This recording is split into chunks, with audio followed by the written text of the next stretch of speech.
What chaos crashed a wedding you saw? All eyes were on the bride as she began her walk down the aisle. The golden late afternoon light streaming through the stained glass windows painted a heavenly glow on her smiling face. Her grandfather, beaming with pride, held her arm tightly, his eyes glistening with unshed tears.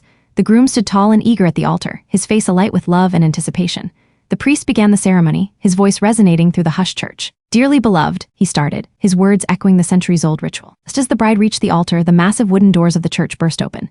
In stumbled a disheveled man, his clothes ragged and dirty, reeking of alcohol. He swayed unsteadily, his bloodshot eyes fixing on the bride. "Emily," he slurred, "you can't marry him, I love you." Gasps erupted from the pews. The bride turned pale, her eyes widening in shock. The groom's face darkened, his hands clenching into fists. The priest, taken aback, stammered, "Sir, this is a sacred ceremony. You must leave." Drunk man took a stumbling step forward, his voice rising in desperation. "Emily, please, I made a mistake. I should have never left you." The bride's grandfather, his face red with anger, stepped forward protectively.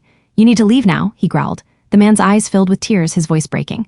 "Emily, I'm sorry, I'm so sorry." The bride, her composure crumbling, looked from the drunk man to the groom, her eyes filled with a mix of pain and confusion. Groom, his face a mask of fury, lunged at the intruder. "How dare you?" he shouted, his voice echoing through the church. The scene dissolved into chaos. Guests stood up, some trying to restrain the groom, others shouting at the drunk man to leave.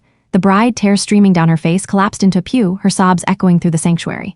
The priest, trying to regain control, raised his voice. "Please, everyone, calm down," but his words were lost in the commotion. Midst the turmoil, the bride's mother rushed to her side, wrapping her arms around her daughter, her own eyes filled with tears.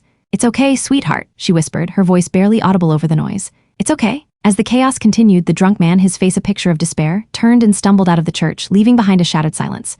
The bride, her face pale and tear-streaked, looked up at her mother, her voice barely a whisper. "Mom, what do I do?" The mother, her eyes filled with a mix of sadness and resolve, took her daughter's hand. "You follow your heart, sweetheart, whatever that means for you."